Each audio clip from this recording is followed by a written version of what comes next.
Welcome to a screencast where I go through all the questions on the sample part 1 of the final exam that was posted. I also often call it a sample midterm. It's very similar to what was posted for the midterm. In this first problem, we are told that we have a charge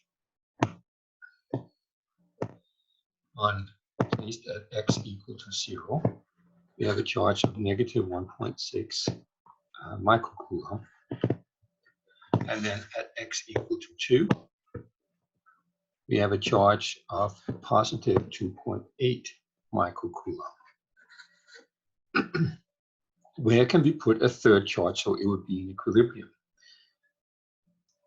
Well, we can just try all the different places, but let's start from one direction here. I'm going to start over here just because that is not the right answer that way. We won't get to the right answer all that quick. Let's pretend that I put a positive charge here. It doesn't matter if it's positive or negative, but if I put a positive charge here, the 2.8 is going to repel and push it away. And the 1.6 that's negative is going to attract, but it's really far away and much smaller. So these two, although they're in opposite direction, are not going to cancel out. If I put the third charge here, this would be answer choice E.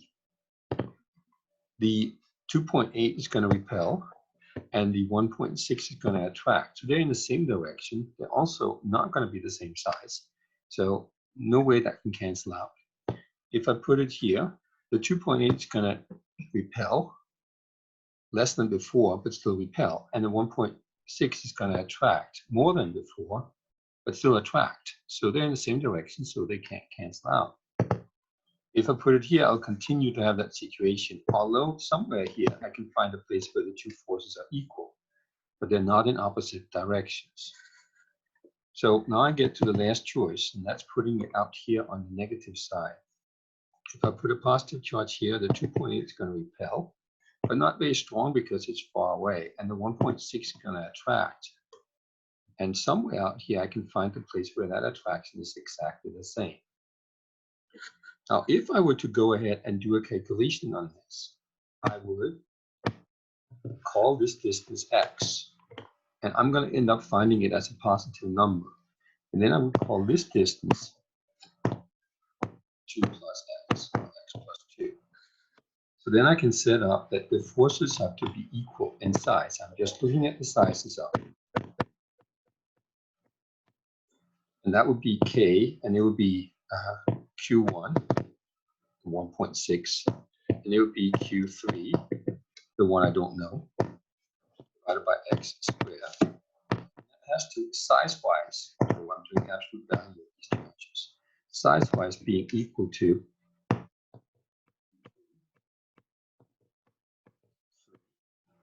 absolute value divided by, and down here it gets to say 2 plus x. Now, in this particular problem, as always, you can cancel things out. This charge is going to cancel out, and the k is going to cancel out. Then you can put the sizes of the 1.6 microcoulomb and the 2.8 microcoulomb in, and you can solve this for x. The smart approach is probably taking the square root before you start cross-multiplying to solve for x. You will get an x that's positive, but you're going to take the negative value since you already decided that it's out here on the negative side. We have looked at problems like this before, including problems where the two charges have the same sign. If the two charges had the same sign, this would have been the answer. And you would have been looking to find that maybe in the solving for x again. All right, next we have two charged particles, A and B, and we are told that when we put them a distance d apart, so QA, QB, with a distance d apart, we get a force F. What happens if I triple the charge on A and double the distance? So let's put those pieces in as little extras here. So an extra 3 here and an extra 2 here, but notice the distance get to be squared. So my extras are 3 and 2 squared, that's 4. So my new force, where I put the extra in, is 3/4 of the old force. This is my new one.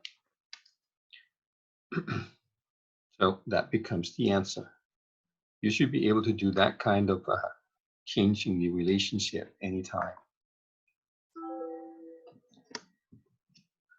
All right, here we have 2 spheres. One has +8 and one has -4. Then they're brought in contact with each other and then they're separated again. Well, what we need to look at is the total charge, +8, 8 -4. This means that I have +4 and I have +4. But how does the +4 distribute? It distributes with the same on both parts. How do I know that? Because it says that they're identical spheres. Charge will spread out as much as it can, and it's going to spread out evenly on those 2 spheres.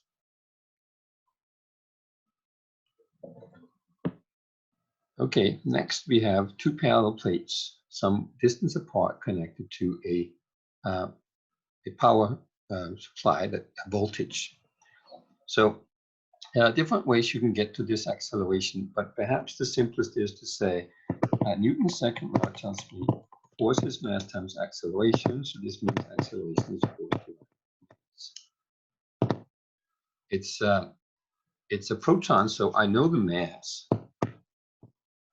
I look on the equation sheet and I find the mass to be, I lost my equation sheet, so let me find it again. 1.67 10 to the negative 27.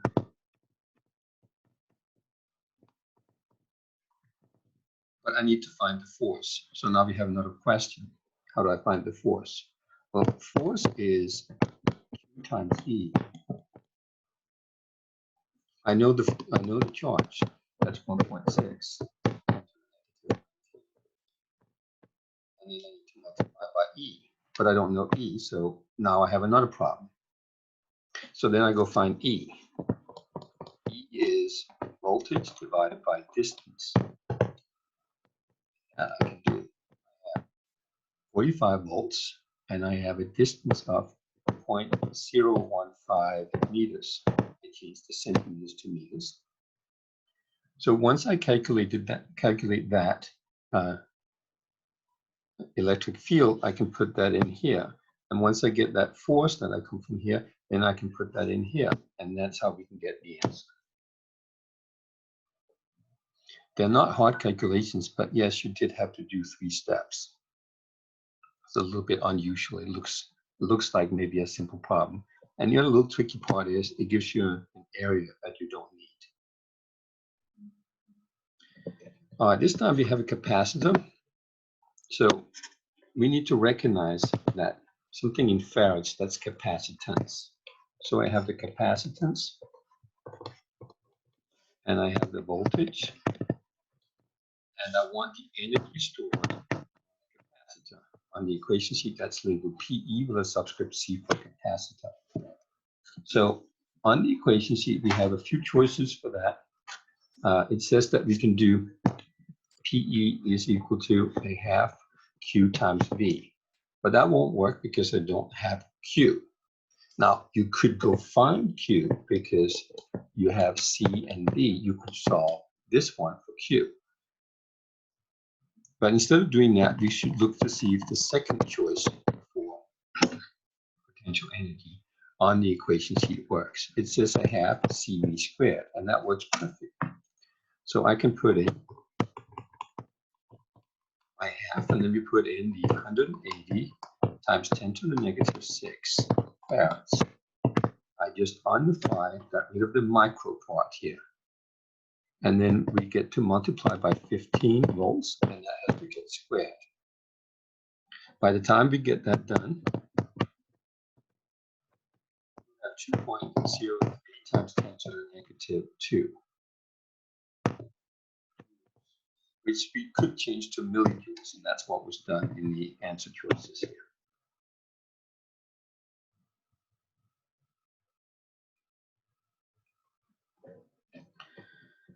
All right, how do we increase the capacity of a parallel plate capacitor. That probably should not have said capacity, but said capacitance, although that term comes from the idea of its capacity to hold charge. So there are two equations for capacitance on the equation sheet. This one and this one. Dielectric constant, conductivity, area divided by distance. The first one is deceptive because it does not actually say that you can change the capacitance by changing Q or changing V. And you can't. And the second one tells us yet you can't, because if this is what determines the capacitance, this means that you have to change either the area dielectric constant or D to change the capacitance. So on the first equation, what would happen if I say decrease the voltage? Well, what happens is just that the charge gets smaller, but C doesn't change. So you can think about the equation on the left as a way of measuring capacitance, whereas the equation on the right is how you make it. So how do I increase the capacitance? Well, I would have to have a bigger area, a bigger dielectric constant, or a smaller distance. Those are the three choices. So B is the only choice that works of the choices given up there. All right, now we have two capacitors connected in series. So we look on the equation sheet and we find that capacitors in series are added like inverses. So it says something like this, but it just means that I'm supposed to add the inverses here. So I'm supposed to, there's only two to do. So I get 1.1 divided by 7.4 picofarad, and then I get 1 divided by 6.3 picofarad. So we get to calculate out and do that. We can keep the unit of picofarads, that's fine. So 1 divided by 7.4 plus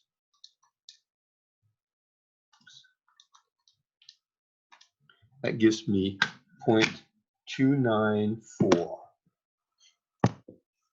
0.294. But that's not the answer. It was there though, but that's not the answer because I have not found a C. I found one with C. So I have to do 1 divided by the, and that's how we get the answer.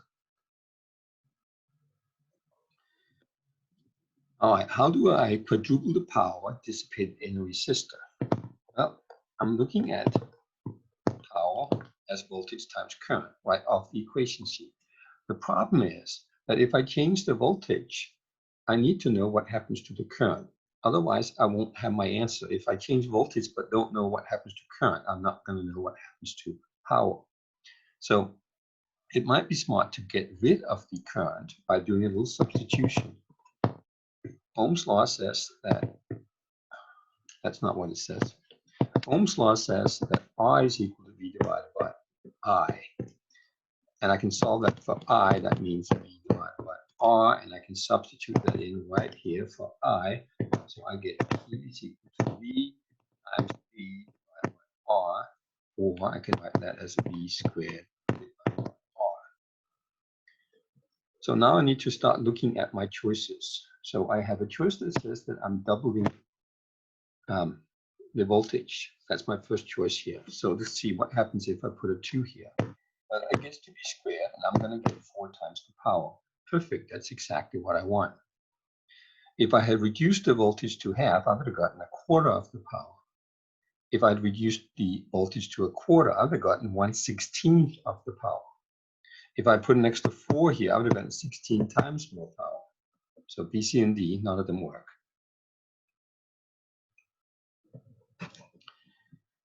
Okay, this happens to be a problem that uses the same equation. I'm given power,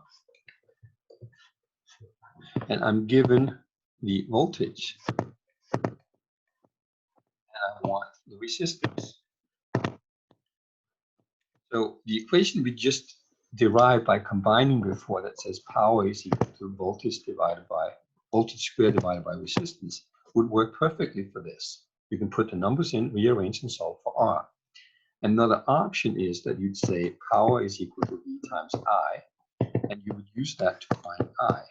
And then once you have I, you would say that V is, no, we're trying to find R. That I is equal to V divided by I. That's Ohm's law. And then you can go ahead and finish that up and get your Ohms. So either one of those two ways, that's just two steps using the equations right on the equation sheet, or a single step where you have first combined those two equations. All right, ammeters and voltmeters. If I have a circuit like this, here's a battery system here. If I want to measure the current, I need to sit in the flow in some way. So I need to put my ammeter in the flow somewhere. So an ammeter has to be in the flow. But then I don't want the ammeter to start slowing down the flow of current. In other words, I don't want the ammeter to have a big resistance. So that's why that is the correct answer. If I had been looking at a voltmeter, it measures a difference between before and after. In this case, I put it before and after the resistor.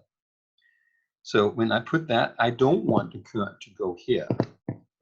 I don't really want that to happen. I want all the current to continue to flow this way. So how do I do that? By making sure the voltmeter has a really big resistance, so that very little current goes through the voltmeter. Now you can't make it an infinite resistance, because if no current goes through the voltmeter, it won't measure anything. So it's a little bit tricky. But anyway, a voltmeter would have a large resistance and be in parallel. So that's your voltmeter, and this one up here.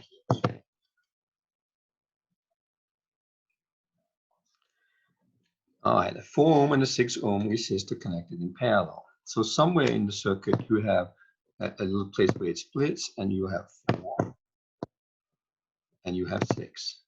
They might come back together again. Now this might be the whole circuit. You might just have a battery down here, and this is it. That doesn't really matter what the rest of it is. We don't know that. But what we do know, that when they're placed here, we have a 4 amp current, 1 amp current going in a 4 ohm resistor. The other thing we know is that when resistors are in parallel, they have the same voltage. So I'm going to say that the voltage across the 4 and the voltage across the 6 are the same. The voltage is R times I. So I'm going to call it R4 and I4, and then R6 and I6. Well, R4 is actually 4. And I4 was 1 amp. We're told that. And R6 is 6 ohms. And I6 is what we're looking for. So we can solve this for I6, and that's how we get 2/3. But what was the key? The key was this: knowing that the two in parallel have the same voltage. If it was two in series, they would have the same current, and I would start with that premise. But then I would still go ahead and use Ohm's law in the next part. All right, so now we have a circuit with a few resistors in. We need to find the combined resistance. This means that we need to start combining resistors. I can see these two are in series, so they combine to 24 ohms. In series, resistors just add. That's supposed to be a 2. All right, I can also see these two. They are in parallel. So to do those, I would do 1/12 plus 1/16, and then see what that answer is and do the inverse of that. So let's try that. 1/12 plus 1/16. And then we'll do the inverse of that, and that gives me 6.86.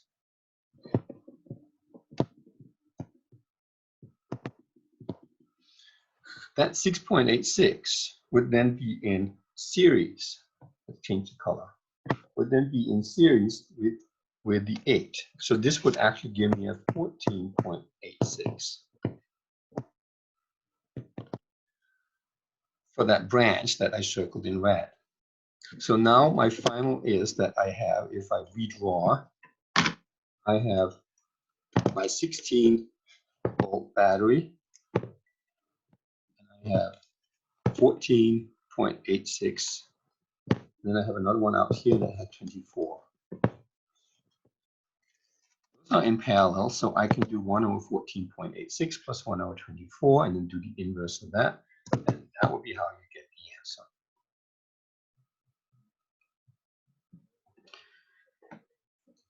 All right, this asks us, how does the current in a 16 ohm resistor compare to the current in a 12 ohm resistor?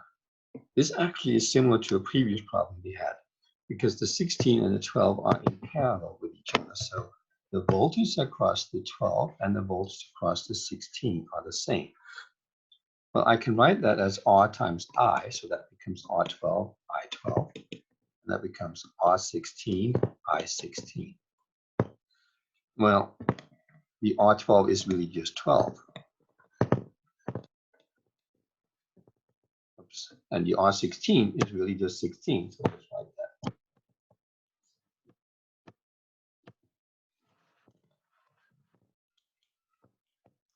Okay, now what? Well, it says here that we're going to try to find how the current in the 16 ohm resistor relate to the 12 ohm resistor. So I want to solve this for the current in the 16 ohm resistor. So if I do that, I get to divide by 16. And once I do that, it gets to say I16, the current in the 16 ohm resistor is 12 over 16. That's the same as 3 over 4 times I12. So I can say that the current in the 16 ohm resistor is 3/4 of the current in a 12 ohm resistor. We got that right there.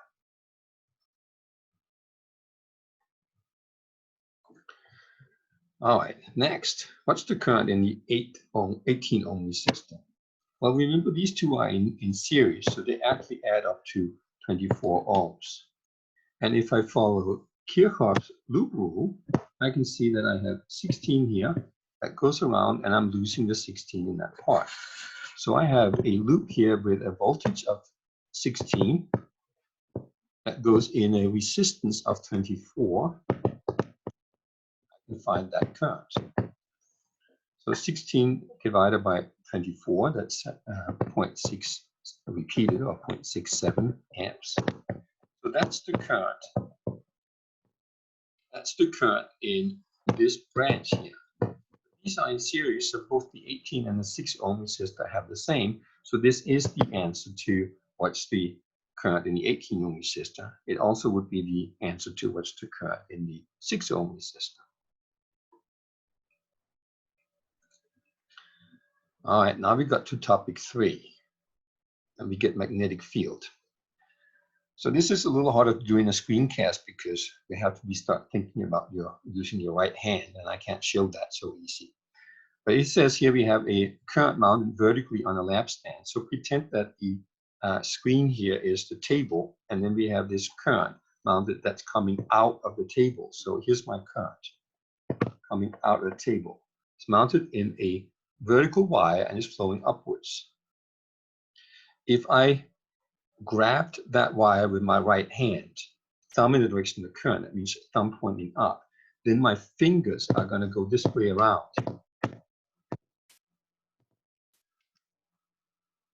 This means that the magnetic field goes this way. If I look at this north, south, east, and west, the question here is asking, what is the direction of the magnetic field at a point 2 centimeters west of the wire? So right here, what is the direction? Well, the direction is pointing south. If it had asked east of the wire, it would have been pointing north. If it asked north of the wire, it would have been pointing west. If it asked south of the wire, it would have been pointing east. Goes around like your fingers would wrap around. Thumb in the direction of the current, right hand, grab the wire. Alrighty, let's go to the next. Then, oh, I got myself, there we go. So this time we're looking at the same situation, but this time we asked to calculate the magnetic field from that wire. So this means that we are looking at magnetic field from a wire. The equation says it's permeability times current divided by 2 pi and R. R is the distance from the wire to the point where I want it. So R is the 2 centimeters. Do not divide by 2 thinking that you have a diameter we need to divide it. So I get to put my numbers in, and permeability is 4 pi times 10 to the negative, I better check, -7, okay. And it has some units. It's Tesla times meters divided by amperes. Then we get to multiply by the amperes, 2.5.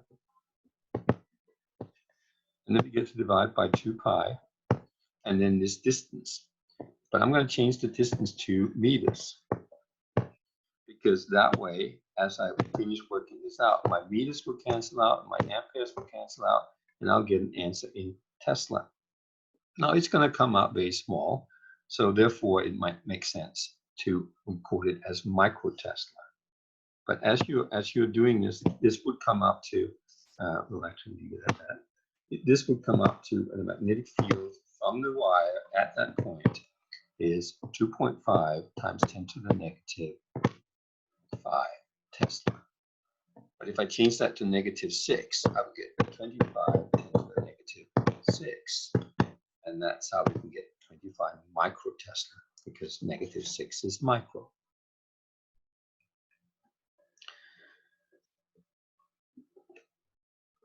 All right, this time we are looking at an electron moving in a magnetic field. So when an electron enters a magnetic field, there will be a force on the electron that has to do with the charge of the electron times the speed of the electron times the magnetic field strength times sine of the angle between the velocity and the magnetic field. So since the electron is moving horizontally and the magnetic field is vertical, they're at right angles to each other, and we get to say sine of 90. So that's 90 degrees. That makes sine a 1, so I can ignore that part.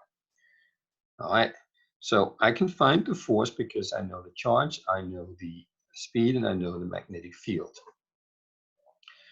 So maybe you want to just go ahead and do that. But it says that that force makes the electron go in a circle with some radius, and you want to find that radius.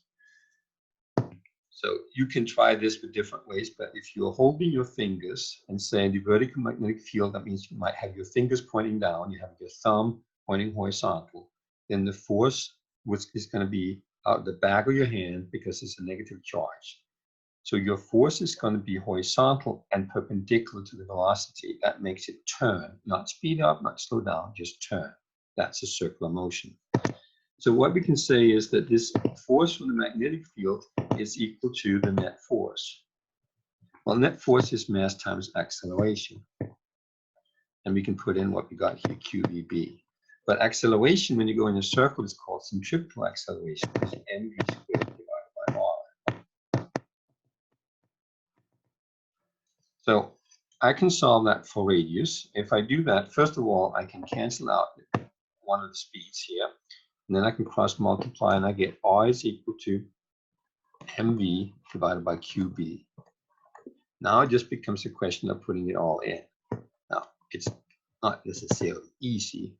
The mass of an electron is 9.11 times 10 to the negative 35 kilograms. The speed was given as 5.2 times 10 to the 4th. The charge of an electron is 1.6 times 10 to the negative 19. I know it's negative, but that's not what we're looking for. We're looking for sizes. And then we have the magnetic field, 4.5 times 10 to the negative 6 Tesla. Now, it's not obvious unless you start putting in what a Tesla really is. But these units all cancel out, except leaving an answer in meters. So that answer is going to come out 0.066, which we could then change to centimeters as it is here.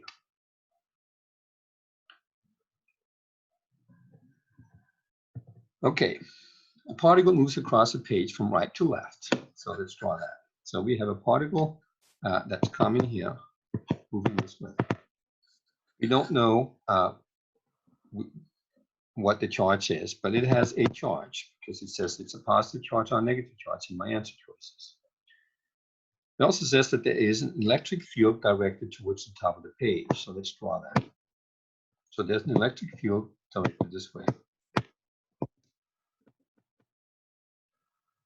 So if I looked at a free body diagram for this charge, let's say the charge is positive. If I looked at a free body diagram, I would say there's going to be a force up on that charge from the electric field, because the force from the electric field is just Q times E. Since Q is positive, it's the same direction as the field. To get the zero net force that it says we want to get, I need a force down from the magnetic field.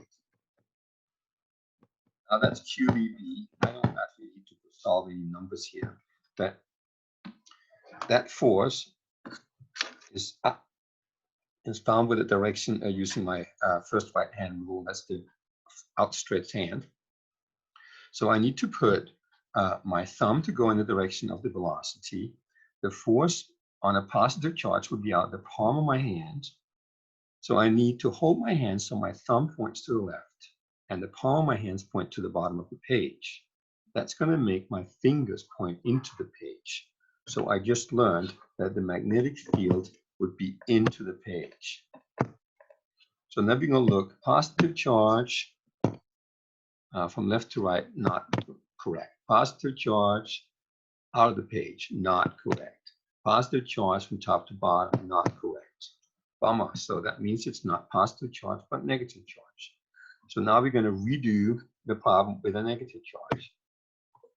So we go negative and we say, okay, free body diagram again.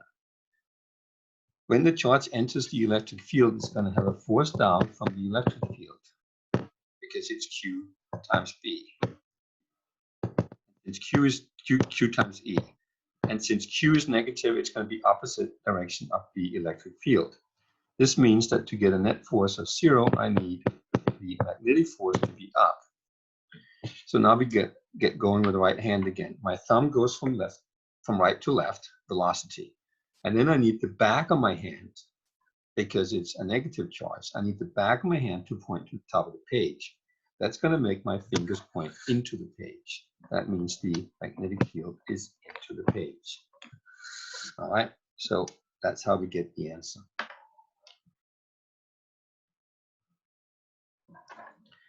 This question actually now tells you to put the two forces equal to each other and say, I want these two to be equal. What would that look like? Magnetic force, B. So that's Q times E, and this is Q times V times B. The sign is a sign of 90 because the particle is moving across the page, and the magnetic field we already decided from the previous problem is into the page. So, so it's a sign of 90. But I can cancel out the Q, and then I can solve this for B. Electric field divided by speed. So that's how we get that answer. This situation is used to make particles that are flying at some unknown speed. If you find the magnetic field and electric field that makes them go straight, you can use that to find what the speed is. All right, now we have another one here with a right-hand rule, but this is going to be the second right-hand rule. We have a current carrying wire. The current in the wire is flowing from left to right. So this means I have a current going this way. I'm also told that it's increasing.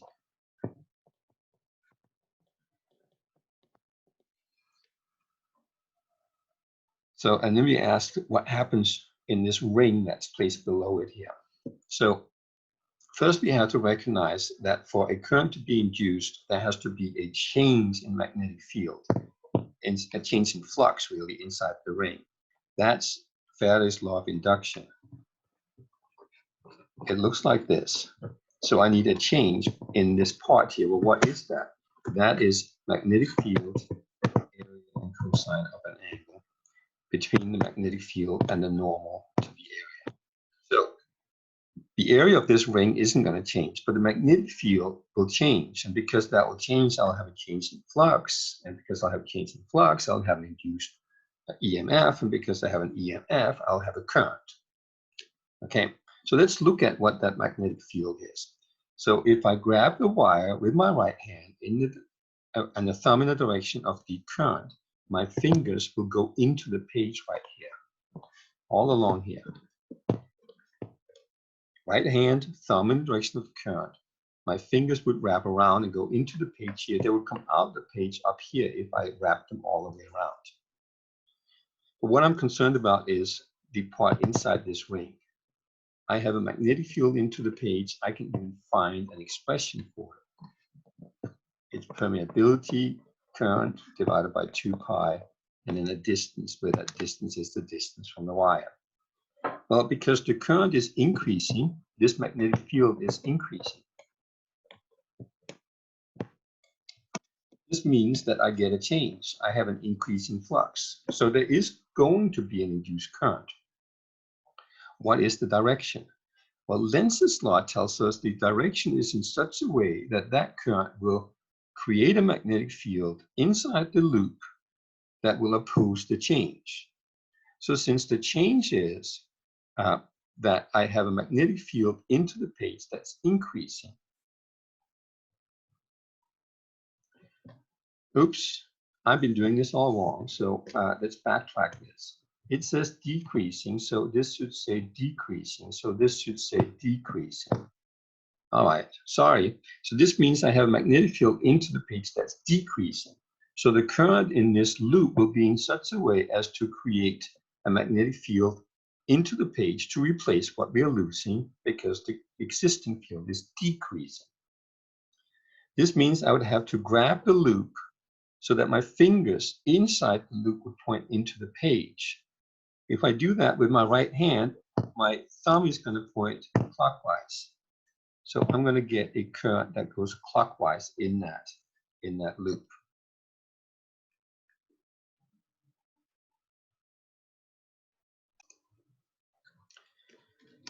All right, this is actually a problem that was on your multiple choice practice test for topic 3. What will not induce a current in a loop? A wire placed horizontally in a vertical magnetic field.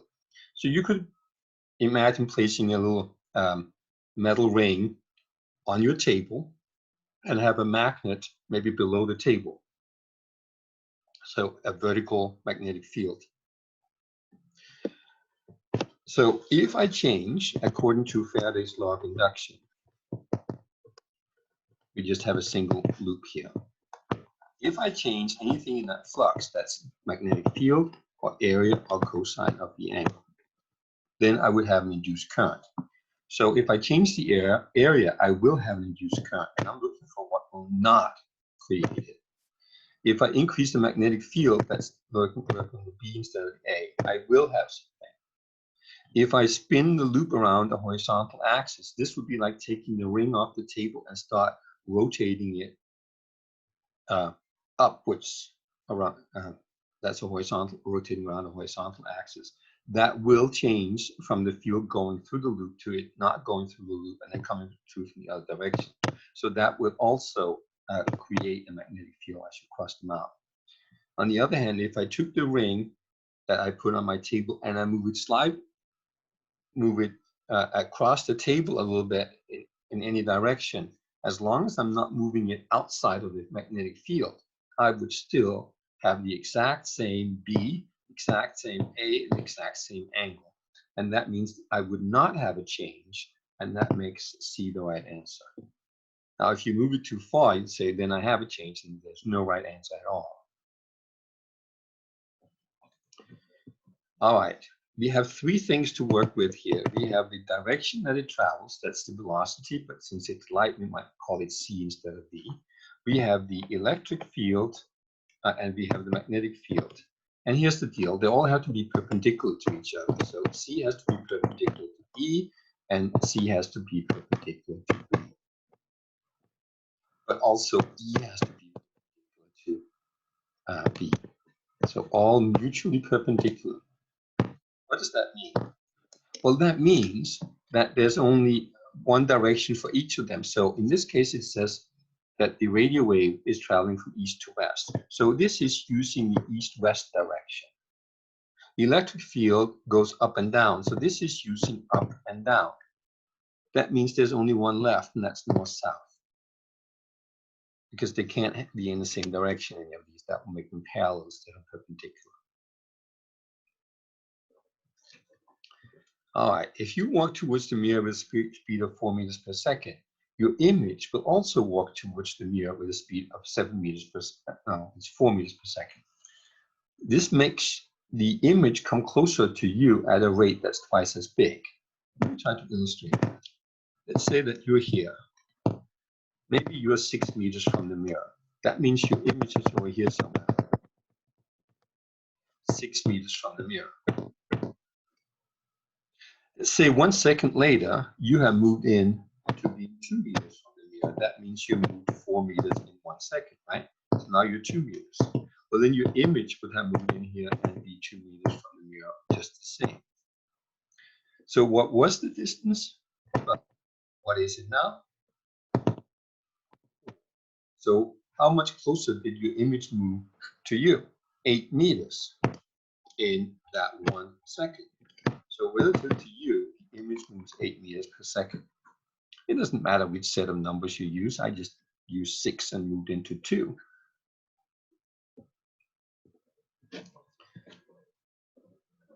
All right. This becomes a question of recognizing what angle of incidence mean, and when it talks about angles to the mirror surface and so on, we have to be careful that we read things correctly. So let's say I have a mirror here, and I have a ray of light coming in. Okay, so let's say that it's coming in here. Draw normal. There's my angle of incidence. And then there'll be an angle of reflection that's exactly the same here. Angle of reflection, angle of incidence. That's the law of reflection that says these two angles are the same. Well, this problem says that the angle between the mirror and the incident ray, so that's not the one I labeled, that's this one. It says that it approaches 0. So this is getting closer and closer to 0 degrees. Well, if that happens, then this gets closer and closer to 90.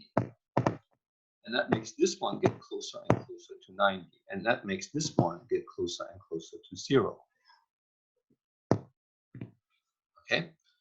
But this is asking what happens to the angle between the incident ray and the reflected ray. Well, that's this one.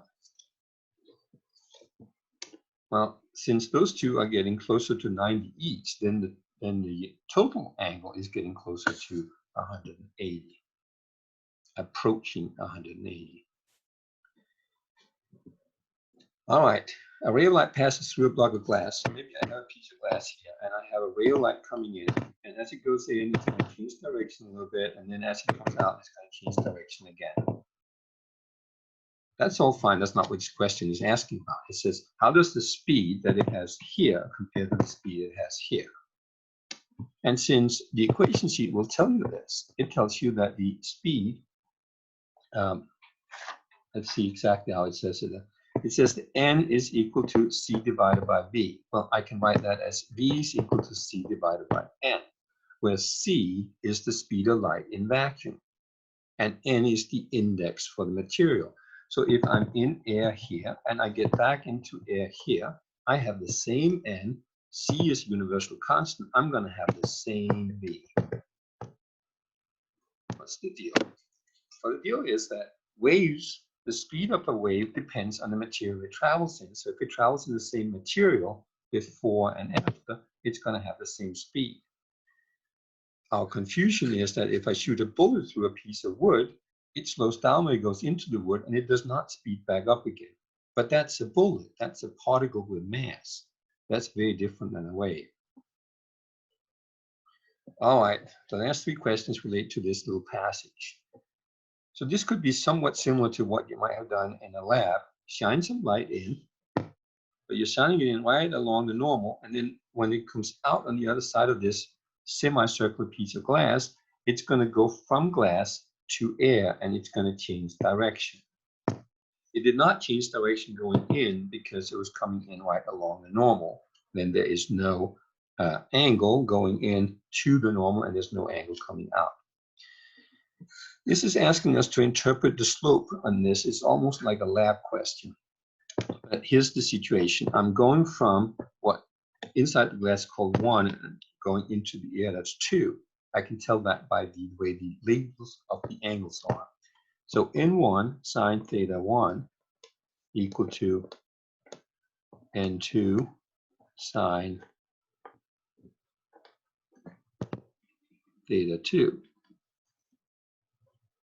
Okay, so I'm plotting sine theta 1 on the x-axis and sine theta 2 on the y-axis.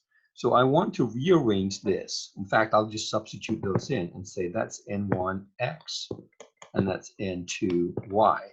But I want to solve it for y because that's what we normally do on writing an equation for a line. And that's going to end up saying N1 divided by N2 times x. That's my slope. So the interpretation of the slope is it's the index of refraction for glass divided by the index of refraction for air.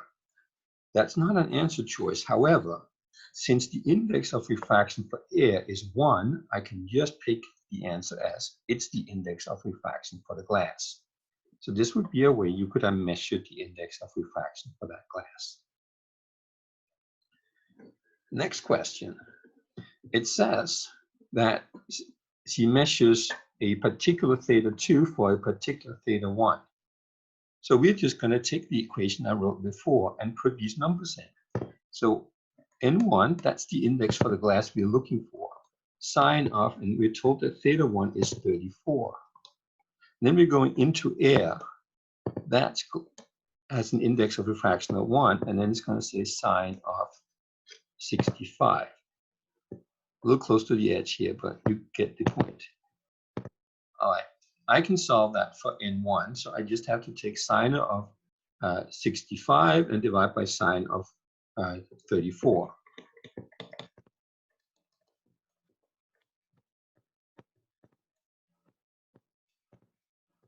And that would give me the answer that's given here. By the way, you never want to get an index less than 1. That's impossible. That wasn't an answer choice here anyway, but sometimes there are even answer choices, and you can cross those off immediately. All right, last question. If she increases the angle and gets down here somewhere, there will be some point where it will not come out and it will go here instead. So when theta 1 gets too big, you'll have a total internal reflection. You'll get past the critical angle, and you will have a total internal reflection. Now, how would you know that? You might try, just say, I'm going to go from the glass. You just found the index of refraction for the glass. So you're coming from the glass at some kind of a big angle. Let's just say we try 80 degrees, we're getting close to 90. Going into the air. We're going to find what the angle theta 2 is. If you try this, you'll find that your calculator will tell you it's not possible.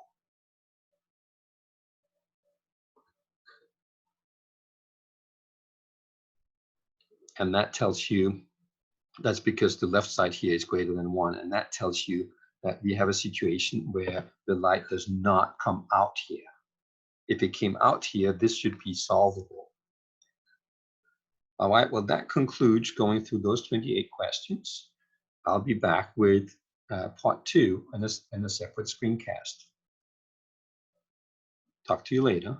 Stay safe, stay healthy, stay home.